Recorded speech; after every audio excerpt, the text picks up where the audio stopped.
For many years, the Nissan Frontier has occupied a space in the segment where it's considered to be the oldest brand new truck or brand new vehicle that you could buy. And that's because the current second generation has been in production since 2004. Now, to give you some reference on how long ago 2004 was, I was a freshman in high school. So obviously, Nissan needed a new truck, and for 2022, we are finally getting a completely redesigned version of the Frontier. I'm actually out here just outside of Salt Lake City, Utah, with Nissan to drive this spectacularly redesigned new 2022 Frontier. And as you can see from the styling, it's got all new front and rear styling. It's got a completely redesigned interior. It's got a new V6 underneath the hood. And the big question I want to answer, after 17 years on the market, has Nissan finally delivered a truck that could be considered the new benchmark of the segment? Stay tuned to find out.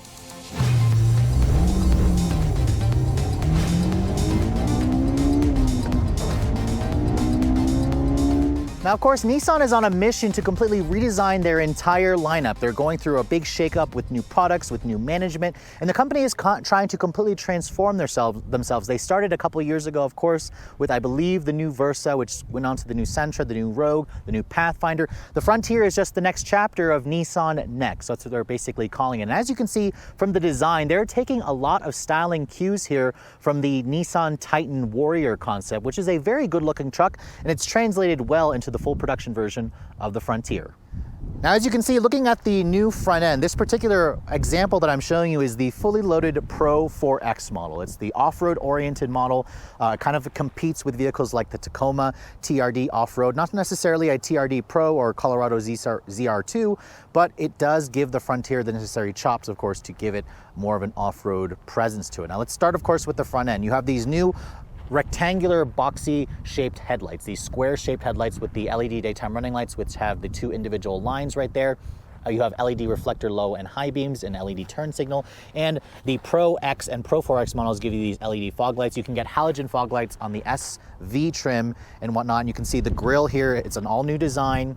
It kind of tries to look like the Nissan V-Motion grille, but it's slightly different. It's a lot more boxier in shape. You can see the PRO-4X models give you this red Nissan outlined logo, and this is the new Nissan logo. I think it looks really nice, very modern, very rugged appearance. I think this vehicle looks better versus all the other trucks. It looks better than a Tacoma to me, looks better than the Colorado. It has some appearance, of course, to the Canyon with its square shape. So I think Nissan did a really great job here. You'll also be able to distinguish the PRO-4X models with those red tow hooks. The PRO-X models also have that, and you can see there's a new front skid plate here.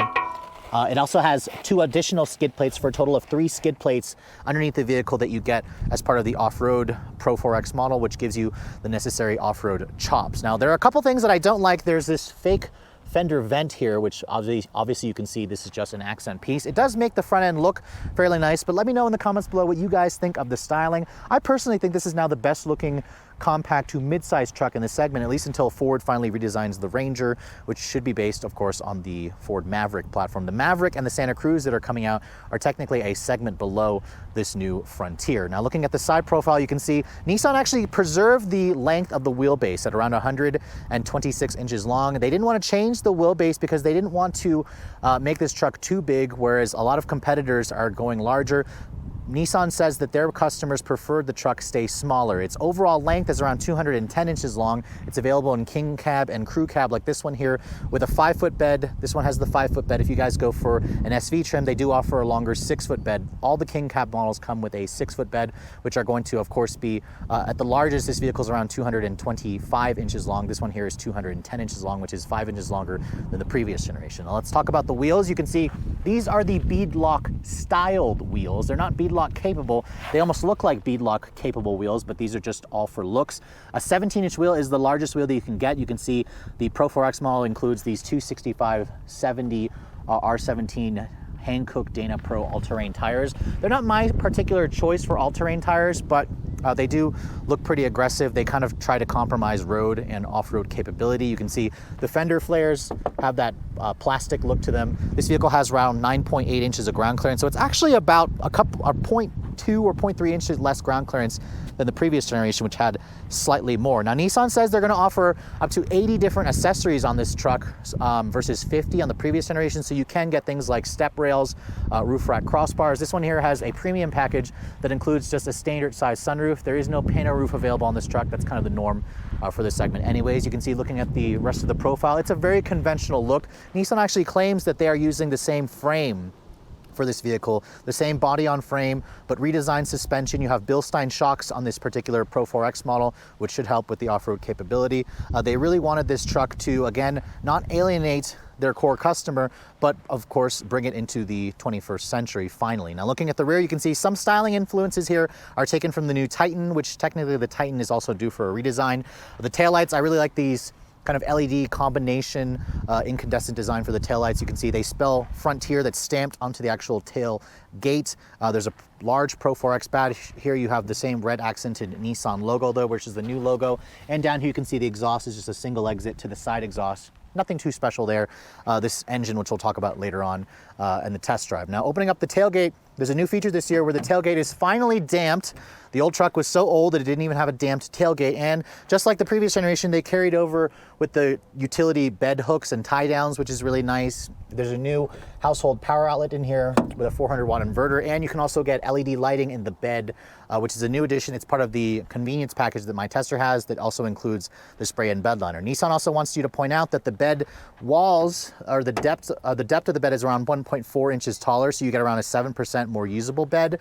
And you can see the spray-in bed liner really helps to protect things. This is the 5-foot bed, which can tow a max, or which can carry a maximum of around 1,600 pounds of payload. That's an increase of around 200 versus the previous generation. So obviously the exterior is all new, but what about the interior? The previous generation definitely needed a lot of help in that sector because it was almost 20 years old. Now, thankfully, Nissan has completely redesigned the interior, and this Pro-4X model definitely has one of the nicest cabins in terms of tech that you're going to find in this segment. Now, my tester has an optional premium package for $2,300 that rolls in the leather upholstery, and you also have heated seats. You have a heated steering wheel, which is nice. You have a 6-way power driver seat, which is also good. These are Nissan's memory foam zero gravity front seats. And I have to tell you, after spending the day driving this truck in these seats, these are the most comfortable seats that I've tried in the segment. You can see they are very comfortable. They're very soft. They're very supple. They're very supportive. I also like the Pro-4X that's embossed into the actual seat back here, and it also has this unique hexagon pattern in the leather with the stitching. The steering wheel, you can see, comes right off of the new Titan, which is kind of an old steering wheel, but at least you have the new Nissan logo with the red accents. The door panels here actually almost look like the previous generation. I'm actually a little surprised to see the door panels look too similar like that. Chrome accented door handle. You have hard touch plastic materials, but it is nice and padded right here where your elbows would rest. My tester also has a 10-speaker Fender premium sound system, which sounds good. Now, keep in mind, if you guys don't go for the leather, the cloth models will have a lot more red accents along the doors, along the center console. So that's something to keep in mind if you guys prefer a little bit more brightness in the interior. Now, getting inside the truck, you can see the design looks very much familiar if you guys have spent some time in some new Nissan products. When I shut the door has a nice solid sounding thunk, so that gives me a really great first impression of quality. Now, here's the key fob for the vehicle. It's Nissan's current key fob. You do get remote start as part of the convenience package for $2,000 that my tester has. You can see it does have the new Nissan logo. It's a nice size key that feels relatively good in your hands. The button to fire up the engine with push button start now is actually right here in the usual spot behind the steering wheel. And you can see when you start the vehicle up, the gauges do a nice sweep. There's a new 7-inch helper display here, which Nissan claims is the largest in the segment. And then, of course, now the infotainment system has gone up way in size from a 5.8-inch screen as the base, which a 7 was the max. Now we have an 8-inch screen as standard, and then this one here has a larger 9-inch display. This is Nissan Connect's head unit. It does not include wireless CarPlay or Android Auto, but it does come standard with wired Apple CarPlay and Android Auto, which is nice even on the base version. You can see the graphics look a lot better. The screen is snappy, although I do wish that Nissan can kind of extended out the screen here and given us like a wide screen. They could have gone to like a 10-inch display here, which would have been nice, but hey, this is still a huge upgrade from the previous generation, and it's one of the largest screens that you can find in the segment, so keep that in mind if you guys are shopping in the compact segment. You can see there's the embedded GPS. Nissan system is pretty much just the norm in the segment for mainstream systems. It's snappy, it's quick, it's responsive, it works well. There's a full 360 camera, which is definitely rare in this segment. I can't think of any competitors right now that offers a full 360 camera. You also have moving object detection, rear cross traffic alert, rear automatic braking. That's a segment exclusive, I believe. The Tacoma does not offer a feature like that. The graphics and resolution are okay. I've seen better graphic and resolutions from other Nissan products, so this is probably an older system. It does include a new off-road mode where it detects where if you're in low range, the vehicle will actually activate the cameras automatically because you're not going to be going very fast. It kind of eliminates the need for spotters when you're off-roading to prevent your truck from getting damaged. Now, looking at the rest of this cabin, you can see the instrument panel gauges look pretty nice. I like the red accents. I do wish that it was a full digital display, but again, that's kind of nitpicking here. The steering wheel, it could be a new steering wheel, but it is newer versus the old Frontier, obviously. The one thing I'm surprised is the wheel only tilts. It doesn't offer a telescoping function for the wheel, which right now for me, the driving position is fine, but I'm just surprised that Nissan's not offering a telescoping wheel. It would have been a nice addition to get, you know, more people more comfortable in this truck. The dashboard, you can see, has these hard touch plastics everywhere, but the fit and finish is pretty good. You have some storage over here. This is soft touch plastic right here with some of that faux stitching. This stitching definitely isn't going to fool anybody. There is some piano black accented trim. You have dual zone climate control. You have your heated steering wheel, heated seats. Some of the switchgear in here is definitely familiar Nissan stuff, even the rotary dial here for the four-wheel drive system. It just is a part-time system. There's no automatic mode. There's a nice place where you can store your phone over here with 2 USB ports. This shifter is very conventional looking, controls the 9-speed auto. There's actually a wireless phone charging pad here, which is nice. That's part of an upgrade with the premium package. Or you can get that on the SV as well. Opening up, there's a nice center console storage area, which is relatively deep. And in terms of space in here, it does feel relatively spacious, actually. It feels more spacious than the last Tacoma that I sat in. And these seats, as I mentioned, are very comfortable and supportive. Now, over here in the glove box, you can see it's a bin style. It's not damped or lined with felt. And then above me, there is a nice sunroof, which is part of the premium package. Panel roof is not available. And you can see the lighting is now full LED in here, which is definitely an upgrade. So obviously Nissan has spent some time on the interior. I wouldn't say it's class leading in terms of luxury, but it is class leading in terms of tech. It looks good, it's easy to use, and it's just a really nice place to spend time. So let's take a look at the back seat of the Frontier with the crew cab configuration. This is the one that Nissan expects most buyers to get. You can't even get the King cab in the PRO-X or Pro-4X configuration, because you can see with the 4 full-size doors.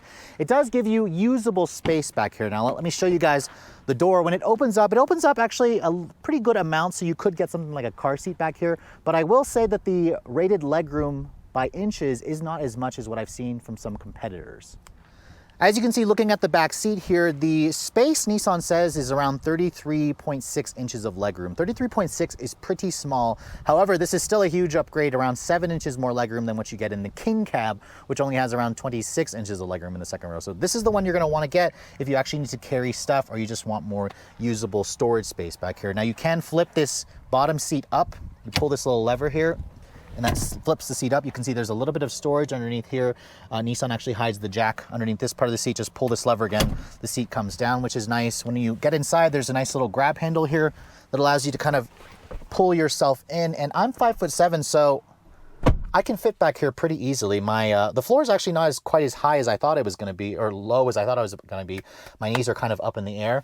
And in terms of comfort stuff, you can see door panels are all hot touch plastic, although this is nice and padded where your elbows would rest. Window switches feel good. Chrome accented door handles. You have 2 matte pockets, and then you have 2 USB pockets and an actual 12-volt here. No rear seat air vents. I didn't expect that too much, really, in this segment. And when you fold this down here, you can see there's an armrest that gives you 2 cup holders. So this is much more comfortable than the previous generation, and those same wonderful zero-gravity memory foam front seats carry over. And this is a really nice place to spend time if you guys are under 6 feet tall.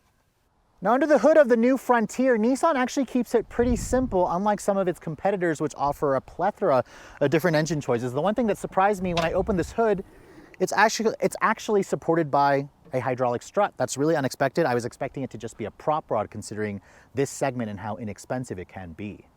You can see this engine was actually all new for 2020. Nissan put this motor in the 2020 Frontier, which was a really old truck that had a new powertrain. About 93% of the parts have been completely redesigned. It's still a VQ series engine, but they also tuned it specifically for the 2022 model. So this engine, they say, is very much a truck application engine. It doesn't really share much with the car applications you'll find in something like the Altima or a Nissan GTR, for example, which also has a 3.8 liter. This is a naturally aspirated V6. It's the only engine you can get. It makes 310 horsepower and 281 pound-feet of torque. Nissan is quick to point out that the horsepower figures on this truck are the most in the segment. It only beats out the Colorado by around 2 ponies, so 310 is still around almost 30 more than what you get in the Toyota Tacoma. So of course, Nissan has the bragging rights there. It all goes out through a 9-speed automatic transmission. The 9-speed conventional auto is built by Jatco, but it's actually a Mercedes design transmission that is being licensed over to Nissan. They're not actually really admitting that, but it is a Mercedes design transmission, but it's manufactured and built by Jatco.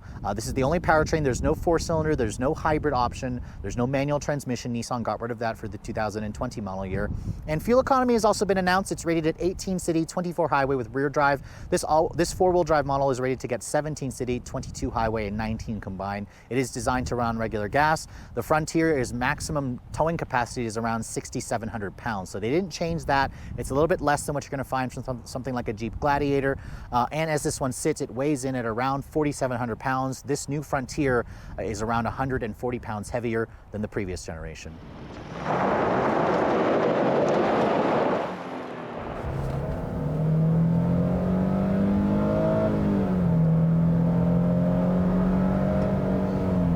All right, so we are now finally behind the wheel of the all-new Nissan Frontier. Now, the last Frontier that I drove actually was 2 years ago in Miami at a Nissan program called Life at 20. And that truck seriously reminded me just how old it was. I mean, I never got a chance to drive the 2020 Frontier with this new engine. And I have to say, this new engine, it's a VQ engine. It's naturally aspirated. You do have to rev it out to get it to go, and we also are at elevation here in Salt Lake City, so it's not going to feel quite as quick as this truck should feel when I bring it back home. So when I get one to test back at home in Pennsylvania, I'll do a 0 to 60 test and whatnot, because naturally aspirated engines are kind of gasping for air up here at these higher elevations, and you kind of feel that. Right now, the truck feels like a 8-ish second 0 to 60, and I think it should be able to do it in the low 7-second mark. But what I am noticing is this 9-speed automatic built by Jatco, Mercedes design, is more responsive than the 9-speed auto that I drove in the new Pathfinder, and that's because this transmission is different. It's not built by ZF, it's built by Jatco, and it's a Mercedes transmission. It's for rear drive applications, because remember, this truck is rear wheel drive. The engine is mounted longitudinally as opposed to transversely, so two different transmissions despite the same number of gear ratios. Now, Nissan said they worked hard with the body and the chassis and the suspension to quell the vibrations and make this cabin a lot quieter. It's definitely a lot quieter. I believe they said they reduced the in-cabin noise by 3 decibels at highway speeds, which I just noticed on the highway, and they've reduced chassis and body vibrations by as much as 80%. In certain conditions. Now, the one thing I am noticing is the engine is typical VQ. It likes to rev, but as the revs climb above 5,000 RPM, it is a little noisy and rough. I didn't quite experience that as much in the new Pathfinder with its 3.5 liter V6, but this 3.8, above 5, you feel vibration in the shifter and in the pedals. Which some of you may like that. It's kind of very truckish. It's designed for truck applications.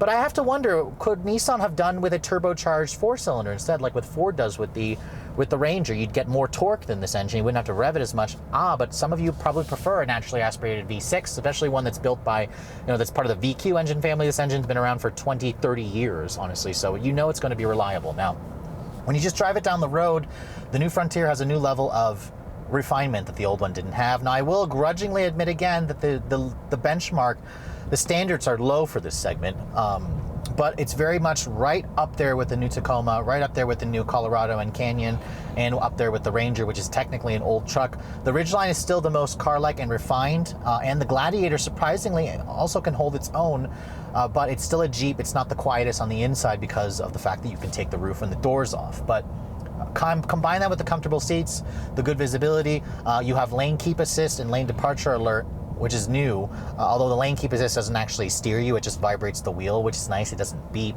You can get intelligent cruise control. My tester has it, but Nissan's ProPilot Assist is not available on this truck. Not sure why they didn't include it, but it is also a truck, so I'm not surprised. The driver assist package is $900. It's extra and available on every trim level and even the king cab configuration. So it's nice that Nissan kind of does that. But some competitors like the Tacoma make it as standard. So that's something where Nissan, again, is kind of choosing to give you better tech here, but they're taking away in terms of the standard driver assist features, which are optional in this truck. But overall, I like it a lot. It drives really well. I'm getting 16.7 mpg in my highway drive that I'm doing this thing in. And I'm just looking forward to testing it against a Tacoma, because from what I'm feeling initially right now, nice response there. This definitely feels quicker than the last Tacoma that I drove. Not as fast as the Ranger with its 2.3, but very comparable, of course, to a Gladiator with the V6 and the GM twins with the V6. So this is very much well worth the wait. Could Nissan have pushed the envelope a little bit more, given us more towing, a hybrid powertrain, a turbocharged powertrain? Sure. Electrified powertrain? Absolutely. But they wanted to keep the price down. They wanted to keep this truck simple as simple as they could. And I think for their target audience, this is going to resonate really well for them. And I think it's going to be a really hot truck when it goes on sale in September. I just want to try flooring it from a stop here and seeing if it can spin the tires out. Not really.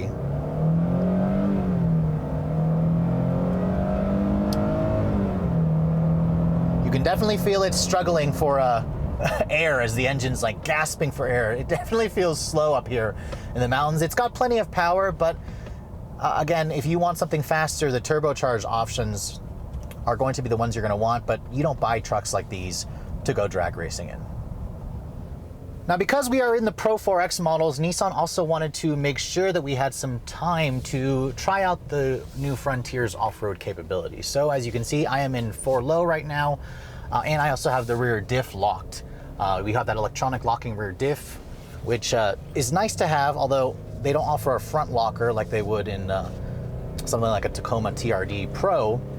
But Nissan basically wanted me to leave the transmission in second, and they said it was okay for me to rev the engine out. So you may hear the engine revving here and there. You want momentum when you're off-roading like this. You can see it just rained here just outside of Salt Lake City, so the ground is packed, but it's also muddy out here. So we're gonna get a chance to get this truck a little dirty. And we do have 9.8 inches of ground clearance, as I said earlier. And the truck is also nice and nimble. It's not super big. Like, I wouldn't want to take a Frontier or an F-150 or a Tundra through this rather tight area. And this is exactly why you want to buy a smaller truck like this, because it's not so huge where you can't take it into these narrow, tight off-road conditions. And I have to say, driving through this little muddy, area is very much a piece of cake for this truck. It's just going through it so easily. You've got these Hankook all-terrain tires, and the 3.8 liter V6 should have plenty of power to make quick work of situations like this. And the beauty about this truck is when you have it in this mode, it turns on the off-road moving driver or moving object detection system. So the 360 camera, if I push this button here, you can see is really helpful for situations like this. And it'll also show you a special screen where you can actually see the tire on it or on the side, so you can see if you're going to clear a rock. It kind of negates the need to have a spotter to help you navigate through smaller, tighter areas where you're trying to avoid a rock. Yeah, there's the view right there to show where the wheel is. This will help you clear rocks and such. And the resolution isn't great, but at least it's there. I haven't seen a system like that in any of the competitors. I mean, Jeep offers something similar with a front camera on the Gladiator, where if you're kind of going over a steep hill, it helps you see over it. Nissan, as you can see, has the same thing. But that side camera is definitely a very nice addition to keep you from, curbing your wheels or hitting them on sharp rocks. I also really like the off-road pages here, this screen that shows you if your rear is locked, it shows you where the torque is going, it shows you what kind of grade you're in, what kind of incline or decline you're on. That page there is definitely a nice addition. It's part of this new 7-inch helper screen that you get with this truck. All right, we had another journalist kind of get stuck here, so let me see if I can get through without any problems. The rear diff is definitely locked right now, and This is pretty simple. And you can feel the mud. It's very slick. Thank you. Thank you. I don't know why the other journalist got stuck, but it was this thing made it seem so easy. Really great four-wheel drive system. It's an older technology, but it gets the job done. Versus all the software stuff you get in the newer four-wheel drive vehicles, this one's just all about the hardware. You can see we are definitely not on any road right now, as the GPS shows that we're in the middle of some grass or green. And this is where we can test out the Bilstein shocks here, because they do a really great job of just absorbing the rough stuff underneath here. There was a little loose rock right there. But I'm gonna turn on the camera here so I can see, although the camera looks like it has a certain speed limit, I'm going a little too fast to activate the cameras. Now these rocks definitely put the skid plates to the test here, and I'm glad that we've got them, because some of these rocks look kind of big, but we also have almost 10 inches of ground clearance, so we should be able to clear right over it.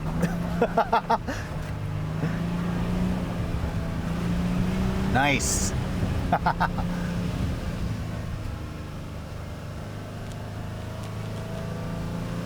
It's always more fun when you're doing this in not your vehicle, but a test vehicle where you can see the limits and the capabilities of this truck. See, there's a big rock there. We're going to try to avoid that. There we go. We'll pull the camera back up. This is where the camera is very useful, because there's a lot of rocks here that I want to try to avoid.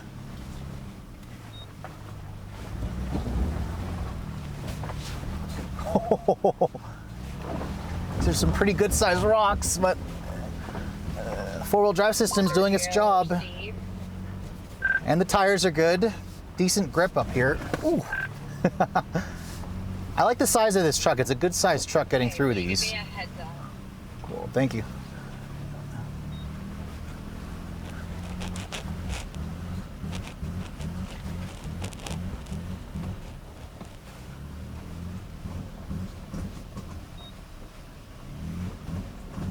What is up with my truck?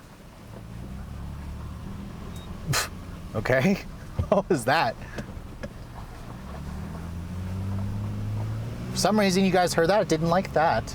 I had to shift it out of manual mode because it was stuck in second or something. I'm trying to shift. But we're good now. Keep right, sharp curves, okay? Yeah, on camera it's always tough to show how challenging off-road courses are, but I have to say this is pretty narrow, and there's a lot of rocks underneath this. And it's doing that again. What is going on here? We'll just put it back into drive. Okay. What's going on with my truck?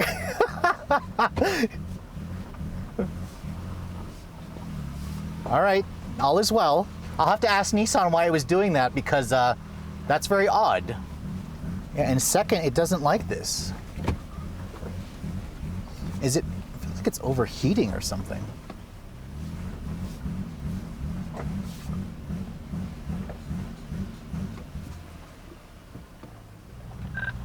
All right. I may have to tell Nissan that my truck is broken, but it seems to be fine now. I've lost everybody because I've been going so slow. Rob's gonna have fun with the bloopers on this one. Yep, I'm all by my lonesome here because this thing stopped working. Ooh, goodness gracious.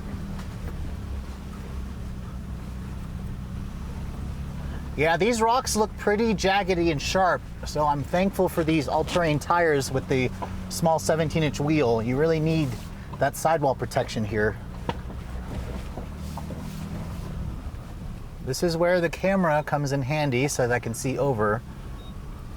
Although the speed needs to change, they need to make it so I can go faster. There's some mud, nice. I'm expecting to run into a couple of puddles and mud pits that I can drive through. Get this truck even dirtier. But it seems like all is well now. I don't know why it was doing that before. So yeah, we're gonna let Nissan know what happened to our truck up ahead here before we go down this hill. Seems to be working fine now. How's it going? How are you doing today? Good. You don't have to deal with any dust. Yeah, That's so awesome. So actually, my truck had an issue earlier where I started to fall behind because I left it in second, like everyone said. But it was kind of like doing this, and it wouldn't accelerate anymore. I had to take it out of second, and I just put it back into drive, and then it started working. Sometimes we noticed when it was doing that, it was because the low never got a chance to lock in, so it was going between low and high range. And I don't know if that's what happened with yours or not, but you can see he's going fairly slow. It's a pretty long descent. Okay. But as long as you've got your hill descent on, just push that little button down there. Okay. And there's your icon for the hill descent. Okay. And you should be good to go. Okay. He's just about out of there. All right. There we go. And if you just keep your foot off the accelerator, it'll just kind of control itself back, and you do have to steer though. Okay. Oh, sounds good. Thank you. Day. Thanks, you too. Yep.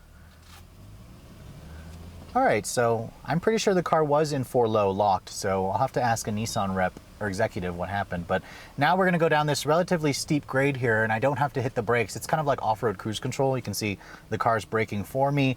I do have to steer, obviously. It's not self-driving off-roading, but this is the speed that it's maintaining as I go down this steep hill, which is, it's getting steeper as we go down. This definitely takes the guesswork out of your foot and, you know, moving it back and forth between the brake and the accelerator. The Tacoma has a feature like this as well, but the Tacoma's is a lot noisier. It makes like a noise. Like the Frontier is a lot quieter. You can see it's just applying the brakes automatically, and I can use the camera there. There's actually a nice big boulder rock right there, except I don't know how to avoid it. I'm going to go to the left a little bit to try to avoid it. You can see how you can see the boulder in the camera will go right over it. Yes, thank you, 10 inches of ground clearance. And my foot still is not touching the brake or the accelerator, and I'm still going down. This is pretty steep. It's actually a 17-degree descent. And obviously stuff like this isn't the most fun to show on camera, but when you're actually sitting, you can see, you can feel yourself falling forward. Oh, somebody got a flat tire. At least it wasn't me. Swap it out and we did the NASCAR pace on that tire change, please. I'd like to see how fast they could change that tire. Thanks, Webb. The reason why I have this walkie here is because I'm the last car in this group. Now I'm going to turn off the hill descent right now because obviously we don't want to be going that slow. See, I'm left it in second again. The truck seems to be working fine again. That's why you hear the engine revving so high. That's what they told me to do. I don't think it's necessary, honestly. Oh, goodness. Okay. All right, momentum. You heard that rock hit that skid plate. Thank God for skid plates.